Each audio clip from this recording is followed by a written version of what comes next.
like your real adulting experience. At least that's what it was for me when I started. So I've told you why I think you should consider it, but how do you begin? Where do you start?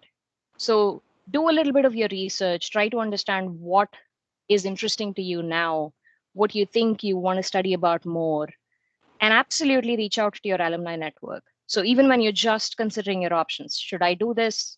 Is this the right thing for me? Should I do it here in India? Should I do it abroad? Whatever you're thinking about, leverage your alumni network. They have gone through this process. At some point, they've made these decisions.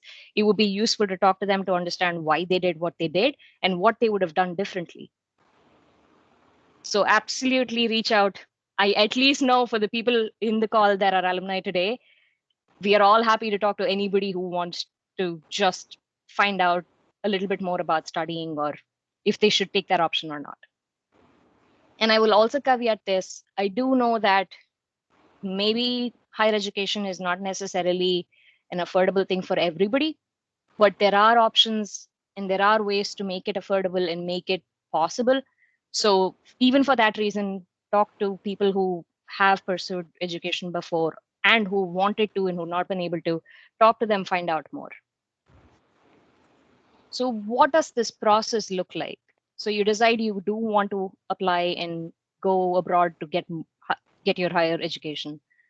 So the first thing you should do is look into the programs and schools that offer the thing that you're trying to get, a higher education degree.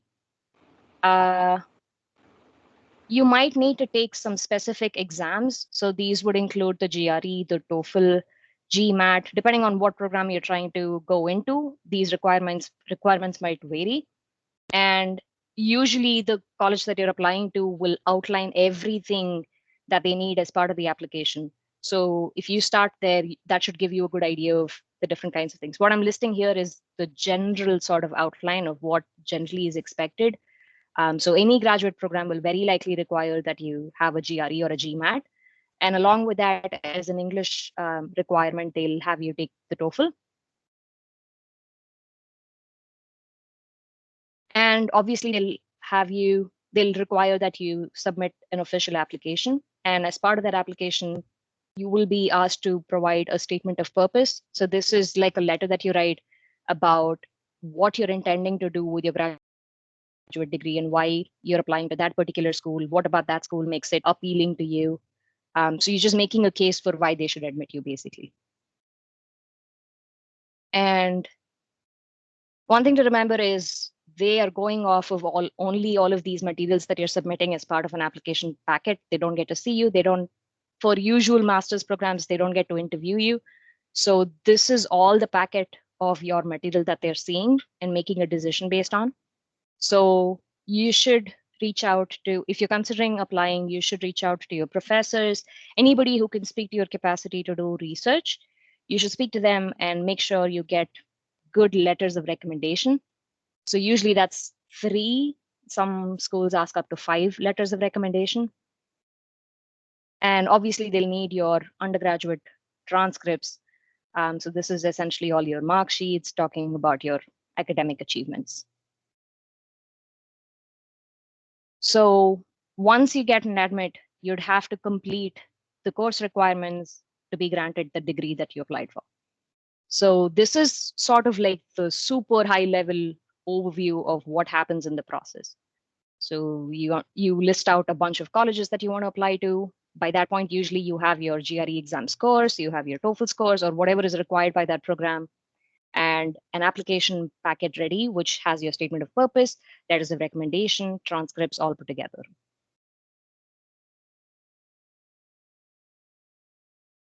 So let's talk a little bit about how you might go about choosing the right program or school. So I would definitely recommend keeping these questions in mind when you pick a program or when you read about a program. Keep these questions in your mind. What does this degree require me to do? What kind of coursework am I going to do? What kind of research am I expected to do? How long does it usually take to graduate? What are the current students doing in this program? What kind of research areas are they involved in? Are they doing projects? Is it a fully project-based course. What is the minimum requirement that I have to achieve to get that degree? And most importantly, where do those graduates end up going in their career? Are they mostly in industry? Are they mostly in academic positions? What do they do after they finish this degree? So it's kind of like working your way backwards. If your goal is to be in, let's say, a position XYZ in a company ABC, you start sort of backwards. Who are the current people who are in those positions? Where did they study? Where did they get their degrees from? What did they do their work in? What was their research area? So you sort of like, that's where you want to get to. This is if you know where you want to go. And if you're just exploring your options, stick with your interests at the moment. And I will give myself as an example. When I got my first master's, I thought I wanted to do research in databases. That completely changed when I came and took a wide variety of courses. It changed my path completely, which led to me taking my another master's. So you don't have to know to do this. You don't have to know for sure which one you want to go into. It's okay to explore. It's okay to like be a little flexible here and there. You don't need to know for sure. It's perfectly fine. And if you know for sure, if that's what you want to do, that's perfectly fine too. And at that point, the main takeaway here is your application is simply an entry into the university. What you do there is still very much flexible. Nobody is going to hold you to your SOP and say, statement of purpose, and say, you said you wanted to do research in this and you're no longer doing research in this. That's not the intent of that statement of purpose. So what you write there does not matter. It's just buying you an entry into the university. So while those were sort of questions around the program, around what the school can give you in terms of your knowledge, skill sets, the other side of things is also you have to remember you're leaving your country. You're very likely moving to another country for the very first time. You're sort of being independent, adulting for the first time. So there are other very non-trivial things to consider about where you should apply. So location is primary. Everything about where the school is located will pretty much dictate the course of your education. A lot of times you want to be in places that are also where many companies are, many job opportunities are. You don't want to be removed from the area where there are plenty of job opportunities because local candidates are always preferred. So you don't want to be removed from that situation. I think this is absolutely underrated. Please take into account weather conditions. Like I said, you're going to be away from home. You're going to be taking care of yourself. You don't want to be stuck in snowstorms and feel sick and not be able to take care of yourself. If that's not for you, do not apply to colleges, regardless of how awesome they are. Absolutely also consider what the department in the school that you're applying to, what they do in terms of organizing career fairs for you, which companies come to those career fairs. So this is all dependent on what you really want out of the program.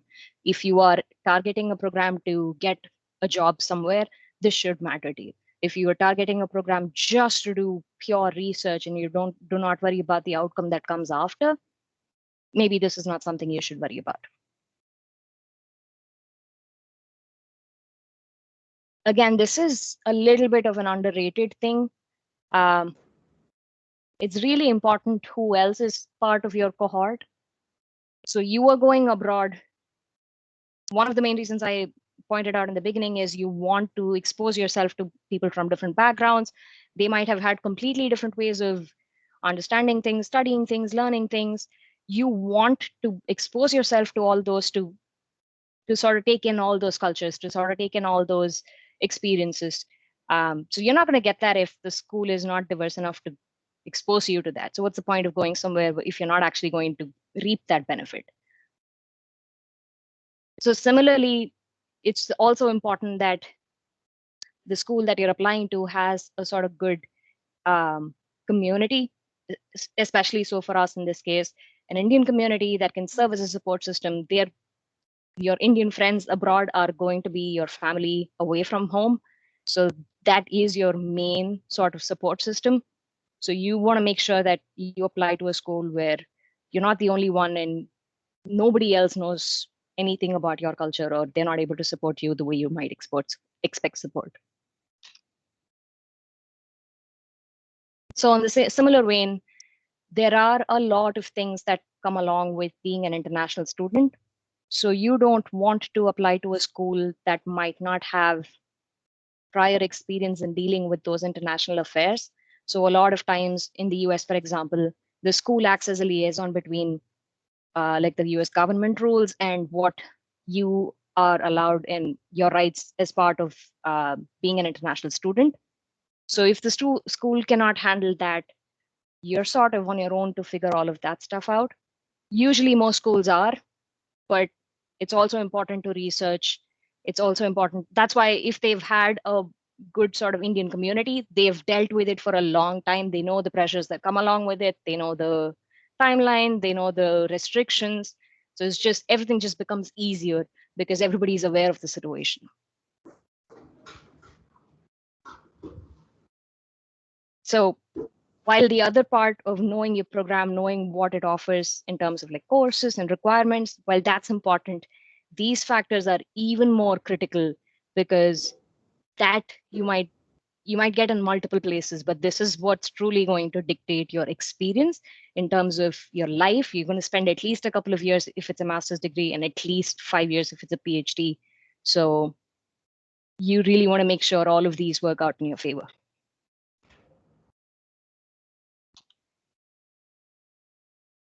Okay, so I did mention that graduate education abroad is not necessarily the most affordable of things that you can do with in your early career stages. So graduate schools usually do offer some assistance to international students in the form of scholarships or teaching or research assistantships. So this is where you're actually appointed by the school as a research assistant or a teaching assistant. So you're allowed to do research and get paid for it. The pay is like super minimal, but they take care of tuition in most cases. So you wouldn't actually have to pay for the classes that you register. That part is taken care of if you get a research or teaching assistantship, but you would be doing some form of research, or for a teaching assistantship duty, it might include things like grading assignments or teaching some classes, holding some office hours. So you can offer assistance to undergraduate students as a graduate student. So there might be things like that. So obviously that's not possible for every international student. So there might be other forms of financial assistance in the form of taking up on-campus jobs. So a lot of within what international rules permit, you might still be able to take jobs on campus. Again, they'll probably pay minimum wage. It's not going to take care of your tuition, but it might help save some on your living expenses. So there are some ways out. And again, one major sort of takeaway here is you have to be super proactive about such opportunities. They're not going to be handed to you. As you know, there are tons of people applying and tons of people requesting aid. So it would be beneficial if you could talk about this during your application process, get in touch with students who are there currently, get to know the process, and be a lot more proactive about this kind of thing if you're serious about applying and if you need financial aid. Okay, so we talked a little bit about all of the process stuff. So this I thought was very relatable, and I'm sure Giri can attest to this too. In grad school, while you were a student, coffee is like your oxygen. You cannot do without it. I will also state that I've had at least 4 or 5 times when I've not slept for 48 hours straight and lived on like 13 cups of coffee. You pretty much operate all the time in this zombie robot mode.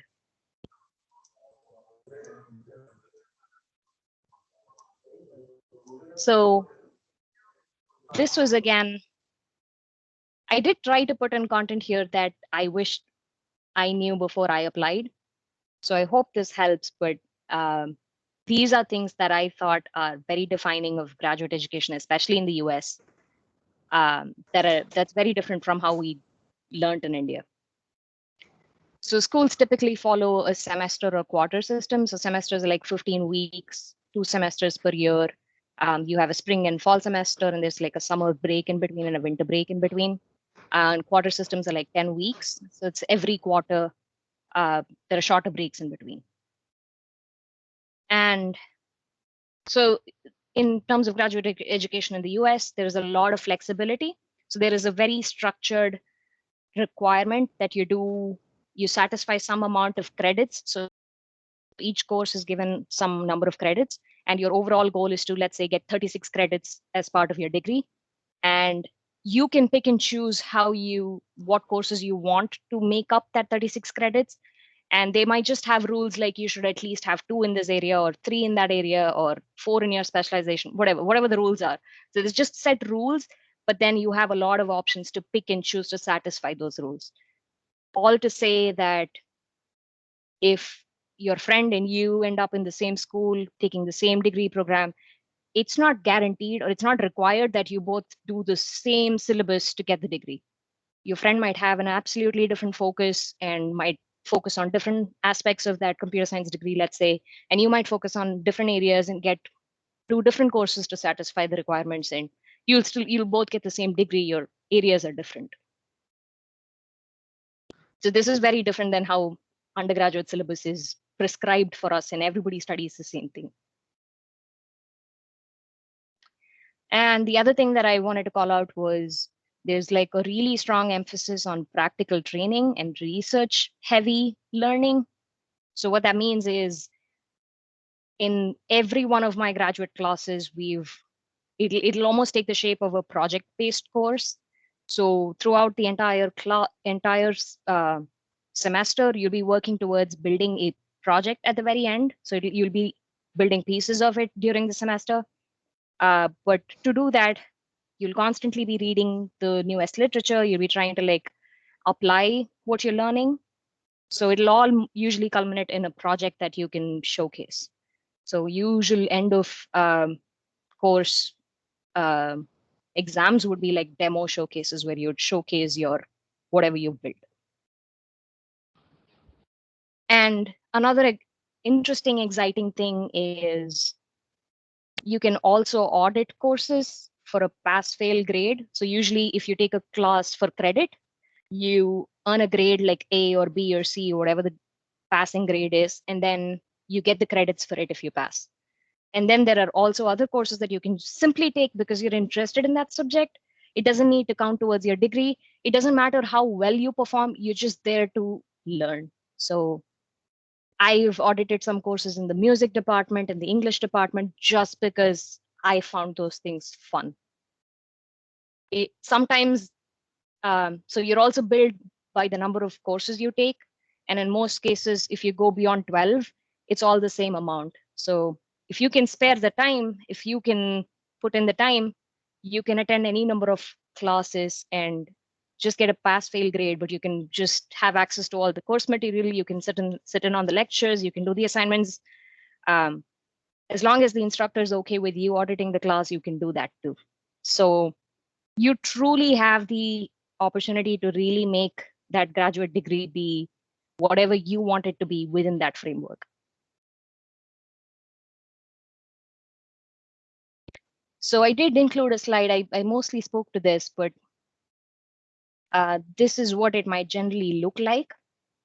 So typically, semester system schools start in the fall. So that's end of August, September, I forget, but end of August, let's say, through January. And so you get a December, January winter break. And then end of January, you start your spring semester. So you might end up doing like 3-ish courses in the spring semester. And after that, between May to August, you have summer break, which is when most schools let you do an internship.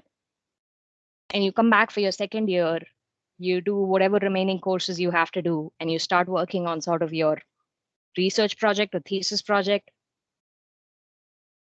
And the last semester, by that point, usually you're done with all of your course requirements. You're only simply focusing on your project credits or research credits. And then you graduate. I did include a couple of videos here to show you some sample projects. I am actually not sure if the audio will come through. Just let me know if it does. Does it?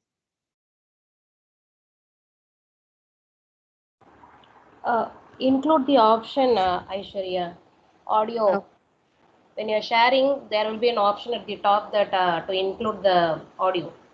Just switch on it. hold on one second. Yep, include computer sound found that. So maybe I'll give you a little bit of background on this particular course. So this is me sitting here, if that was not obvious. So this person is wearing a head-mounted display. So what I'm seeing here is what he's seeing through a virtual reality headset. And he's walking within this sort of giant hamster ball. And essentially all that is a mouse wheel input. So we can map his walking within. Aishwarya, sorry Yes, sir. for the interruption. Mm-hmm. Just a minute. This is our screen, no? Yep. If you click on the share button, Mm-hmm. we are getting sharing. Just a minute. Here, I when you did click find the share, option. I did find the option to include. include sound, so I just haven't started the video yet. Okay. I'm just Now giving an introduction before I run the video. I did find the option. Thank you, though. Okay, ma'am. You can continue. Yep. Share So your screen and continue. yep. Can you see my screen? Okay. Yeah, okay. Okay. So for that virtual reality class that I took, I created a virtual world, and he is walking physically in the real world within this sphere, and his movements are translated to him walking in the virtual world. So we try to compare walking between like real life and walking within the sphere and walking using a gamepad controller. So this was just one of those projects where it was purely project classes where it was purely project based, and our sort of evaluation was based on what we found from running these experiments. So I'll play the video now.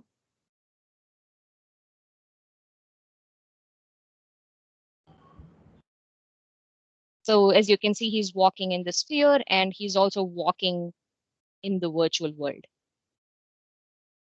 He's trying to hit targets in the virtual world. So this was one class project. I'll show you a second example, which was from my master's project. So what you'll see here in the second video is a data visualization project. So I am using natural language, my voice, and touch interactions to interact with this data visualization. So I can actually ask the system to show me things, color things for me, move things around, and I can do them physically with my with touch input as well.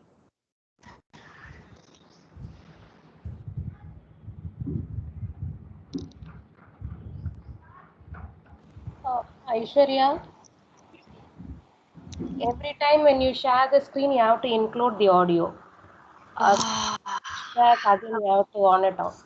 Okay, sorry about that. Give me another second here. Let's do this. Okay, let's replay this video.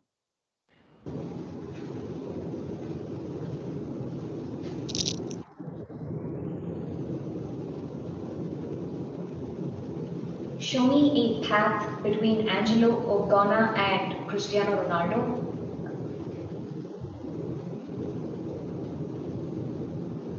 Highlighting the requested node.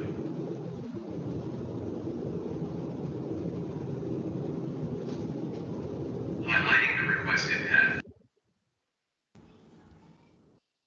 So this was something I worked on for almost a year. Let me pull back.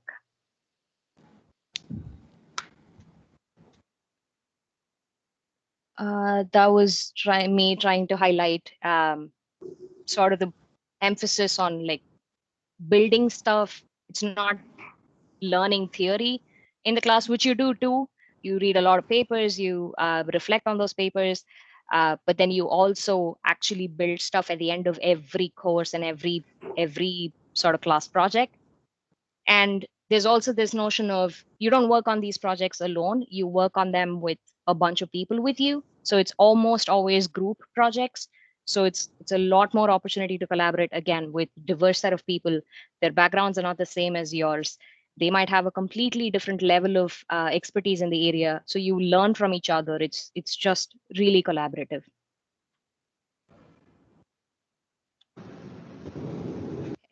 Okay. So I did mention internships. I wanted to touch a little bit on that. So usually during your first summer, which is in between your first year and your second year, um, you're often encouraged to do summer internships. This is a way to gain sort of practical experience, one, working in a different country, and two, applying your graduate education learning in the first year to an actual industry or research setting.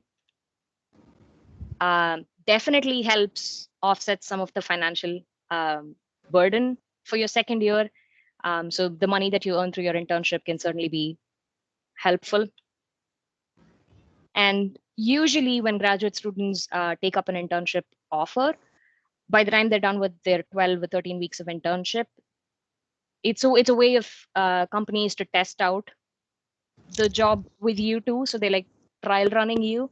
And usually if you perform well, they give you a return offer. So by the time you come back to school for your second year, you very likely have an offer in hand that you can go back to once you graduate. Often is very stress relieving if you have that return offer. It doesn't happen all the time, but in most cases it does. So a little bit about being a successful graduate student. I would personally think it's definitely not easy. So if you're thinking about it, don't even think that it's going to be easy. It's not going to be easy, but it's very possible. It requires genuine interest in learning. These are going to be very testing times, and like I said, you'll often have sleepless nights. You'd be working on one project after another. It'll just feel like endless misery.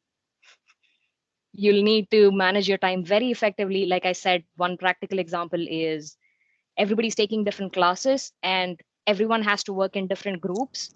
So at times it can even be really hard to find a time for your group to meet because they're working on different projects. They're trying to coordinate with other team members. Everybody's just like off. We've had meetings at like 9 in the night, 11 in the night. That's just how life is. You don't have a Friday, Saturday, Sunday. You just have work. Takes a lot of perseverance and patience. So these are things you should keep in mind going in, but the effort would absolutely be worth the. It would be all worth it at the end. It'll also try you as a person.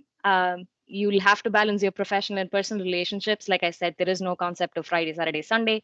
I personally can share an example from my life where I used to talk to family only when walking from building to building because that's all the time I could afford to stop and talk to family. So you just got to be creative with your ways. And like I said, the effort is completely worth it, at least in my opinion. So I wanted to end it with sort of my personal reflection on based on all my experiences. When I was where you are now, I thought I knew exactly what I wanted to be. And I thought I was going to be a software developer, researching database systems and coming up with new, I don't know, big things in database. It took me a master's degree in computer science to really figure out what I'm interested in. And I was actually designing things, not building things. So once I figured that out after my first master's, it took me sort of another master's to really land the job of my dreams. So right now I'm doing exactly what I love doing. And it took me a couple of master's degrees to figure that out. And I think that's perfectly fine. So my point here is you should absolutely consider it. I know it's not affordable, but it's possible. If I can do it, any one of you can do it. I started exactly where you are today. So that's really all I had. And if you guys have any questions or want to chat with me about any of this stuff, if you're thinking about higher education, especially in the US, if you have any questions, no question is silly. We all don't, we're not born with this information. Everybody has had to go through a path to learn this. I did. I know some others in the call did too. So we'll all be, I speak for everyone now when I say this, we'll be happy to chat with you about that. I personally am very happy to chat. I have my email address and my LinkedIn profile linked out from this presentation. So feel free to reach out. And I will take any questions.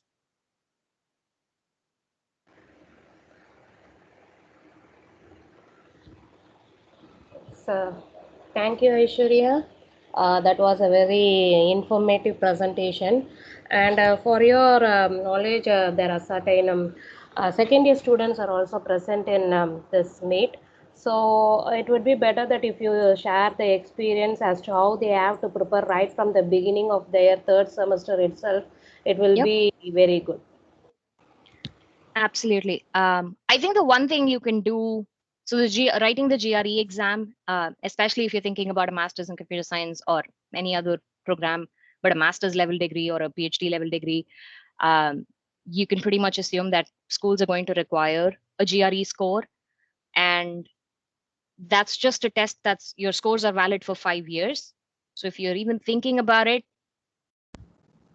it's easier to do it earlier, and you can even have multiple attempts at it. So there's no reason why you shouldn't start earlier. And honestly, if you prepare for the GRE, in my opinion, it's so much harder than your placements. At least it was when we studied. I don't know what it is now, but if you're preparing for like on-campus interviews, I'm assuming if you prepare for the GRE, you don't have to do the on-campus interview preparation at all. It's going to be a piece of cake. So you might as well just focus your efforts on preparing for the GRE. So if you're even remotely thinking about this, get that out of the way. That score is valid for 5 years. It's in the bag. You can just keep that aside. And you can start sort of thinking about what is interesting to you as you are going into your sort of second, third, fourth years. What's the area that's you're drawn to? Is it algorithms? Is it, I don't know, something else? I'm no longer a computer science person, I guess. So, but whatever draws you, whatever keeps you interested, try looking some of the new research up. Look at some of the programs. It's okay to even start at the names that you know. If you've heard some college names, just start there. Go look in their university pages, see what the students are doing. There's no harm. You've not put money on it. There's no harm. You can start preparing like way ahead of time. Again, happy to share any specific resource. If people have questions, I can send a list of resources offline too. Thank you, Aishwarya. Others? Any others? Any questions? Ma'am, can you hear me? Yes, ask. Ma'am, I have a doubt regarding whether my work can take me to university, ma'am. Whether my projects and extra works related that takes me to any type university, ma'am. Do you mean For work as in chemical. No, ma'am. Whether my projects, I have worked in a project for within these 4 years, whether that project can take me to a higher education, ma'am. I think it's possible. I think you can apply to be like an exchange student, or you can intern at a university too, even as you're an undergraduate. So if you just want to try the waters before committing to a graduate degree, I think it's still possible. I've not personally done it myself, but I can find again resources for you if that's useful. Okay. Ma'am, can we represent my project in form of an admission, ma'am? Uh, so I think that might not be possible directly, because regardless of your background and achievements, you'd still be required to go through the admission process. But you can certainly write about your project that you worked on in your statement of purpose and talk about how that relates to the work that you want to continue doing in your graduate program. And that would set you aside as a good applicant.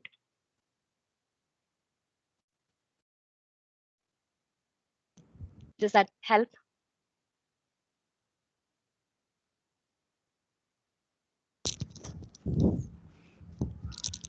Chandru, are Hello, you sir. on? Did you get? Ma'am, yes, sir. Yes, sir. Ma'am, can you share some resources, ma'am, regarding you said that you can work as an intern in an university? I will. So actually, would you mind shooting me an email? I can send you. I can respond to that email with the. Okay.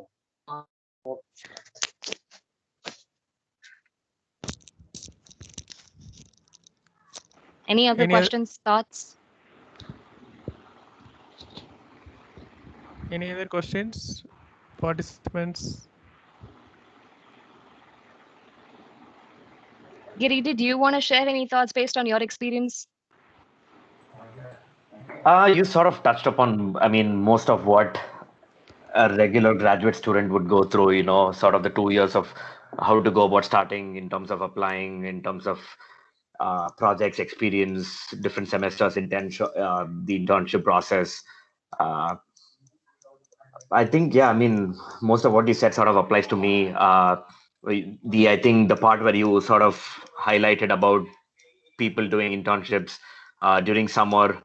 Some of us end up actually even doing internships for the whole year, and that sort of propels your career to, give you that extra edge over others because you have now hands-on experience in the US, and that's what most employees in the US usually look for, Mhm. and that sort of helped me a lot. So. But I think, yeah, it all boils down to what you want to do here in the US before you even apply, what your end goal is, whether it is to come here for a job or whether you just want to come here, get your education done, go back to India and work. So it's Yeah. yeah, it sort of depends on what you really want. But I think you sort of touched upon everything that anybody would go through here in the US.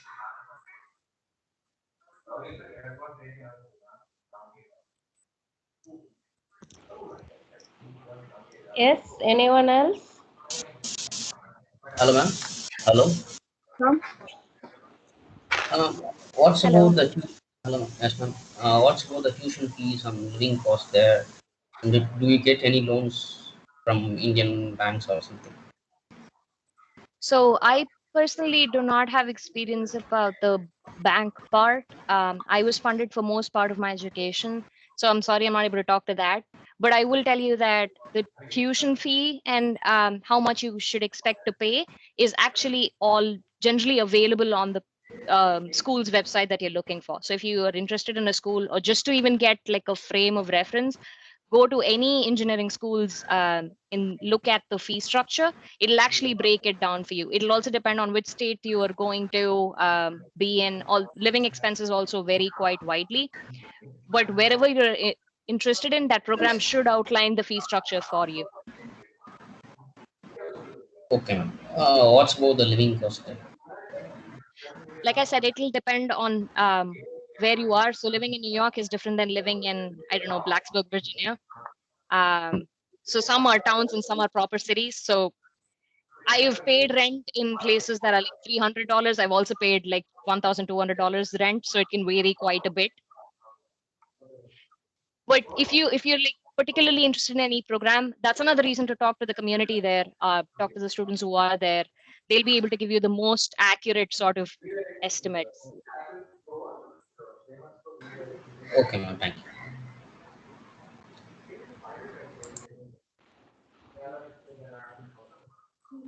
Yes, anyone else? Uh, Rajalakshmi. Ma'am, Rajalakshmi, ask. yes, ma'am. Am I audible?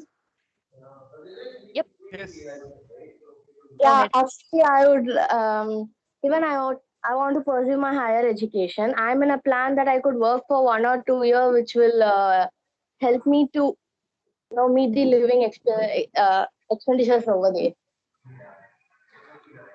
And I Go ahead. yeah, is that okay? That working for 2 years and then pursuing the education there? I think it is.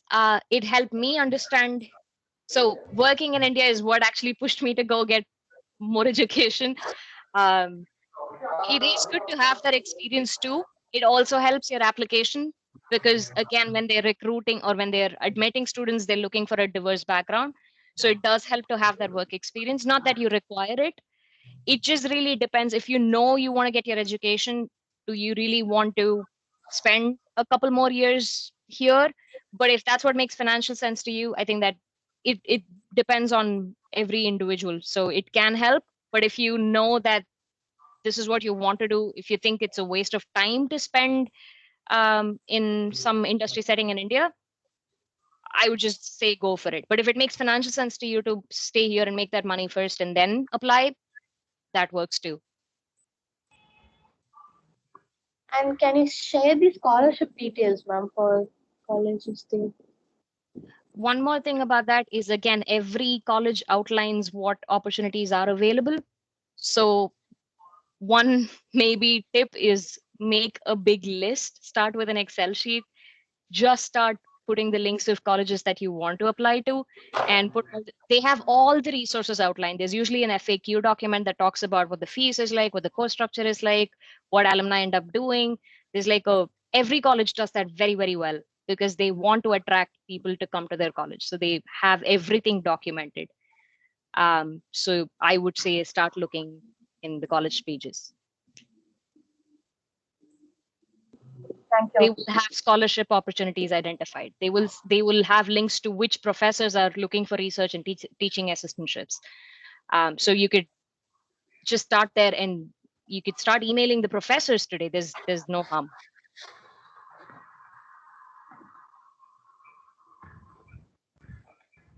Ma'am, am I audible? Yes. Beyond US, which country would you prefer, ma'am? Which country doesn't take GRE or TOEFL totals as much as possible, ma'am? Or can I get through without that score in any of the university, ma'am?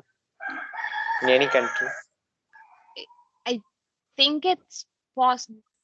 They do make exceptions in, like, I don't know what they make exceptions for, but they may be able to make an exception. So if you have education in the US and you're applying for a second master's or some other degree, they don't require the GRE anymore because you've proved that you can be a successful graduate student. That might be one case. There might be other reasons why they might be okay to make exceptions. And right now, because of the COVID situation, a lot of schools are waiving GRE requirements because people are not able to give the test centers are closed, so on and so forth. So there are different reasons why people may not be able to give the GRE exams now. So this might be a good time to apply because that's no longer a requirement as long as COVID is around. But you can reach out to the academic department to say why you should be exempted from the GRE exams. But usually I don't know if there are other countries that don't need the GRE. There may be programs that don't need the GRE, but I would think if it's a master's in computer science, you probably won't be able to avoid that exam.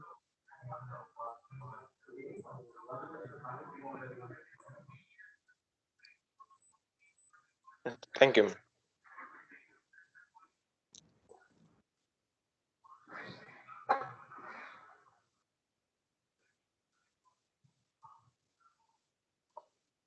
Any other questions? Yes, students, any questions? Yeah.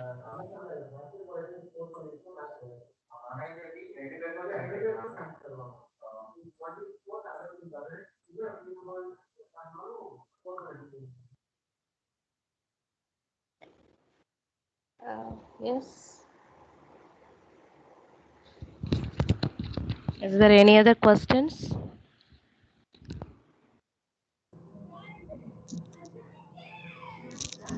Yeah, Aishwarya, Yes, ma'am. can you suggest some of the open source platform that is helpful to do some small projects? For applying or for For project develop or simple project development for second year and third year level If they want to try some small projects, means, so what's the platform? What is the open source that is you are using there? Open source platforms.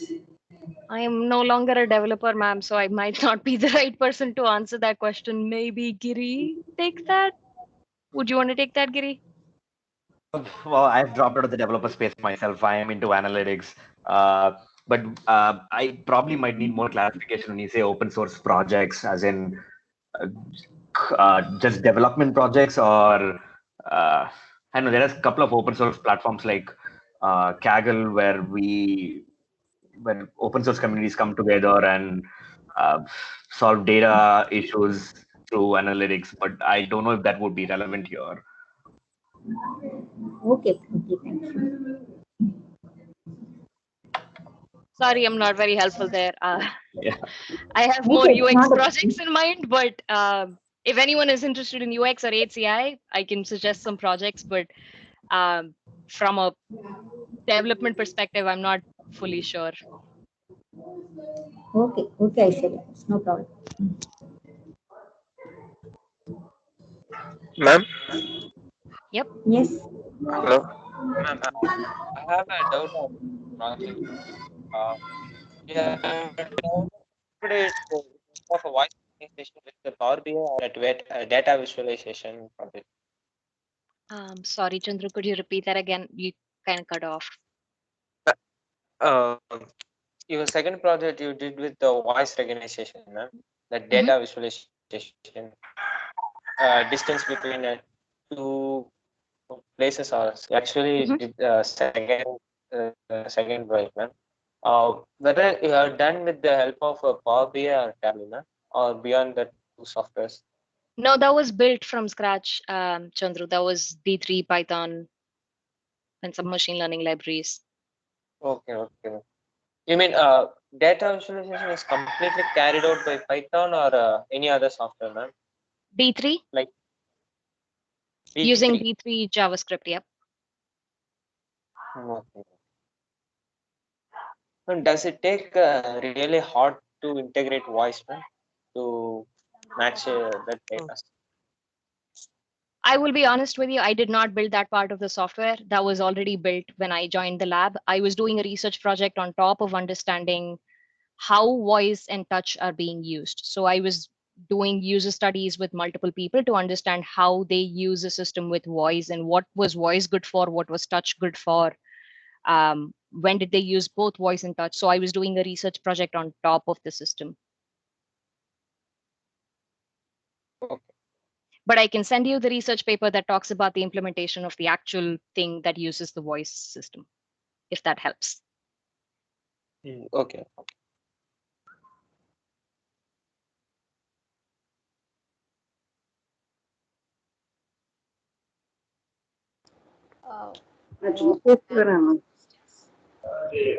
Anyone else?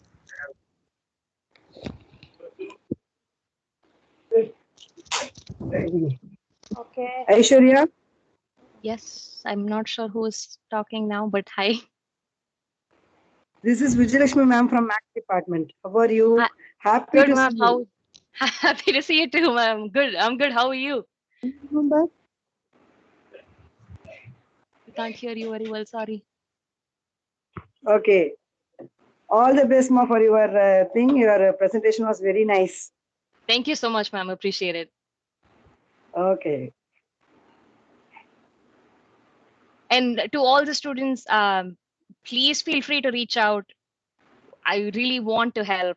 Like I said, there is no silly question. There is no wrong question. So just go for it. Send me an email. I'll respond as soon as I can. Happy to chat online. We could set up some time to chat. Just use your network. I didn't know that. I didn't do that. It was harder. If I can make it easier for you, I'd be happy to. Please reach out. Thank you, Aishwarya. Thank you for patiently answering all the questions. It was really helpful. No problem at all. Thank you so much. Have a good day, everyone. I'm gonna go to bed now. See you. Oh, okay. Thank you. We can wind up the Bye. session. Thank you all. Thanks. Thank Bye. you, Aishwarya.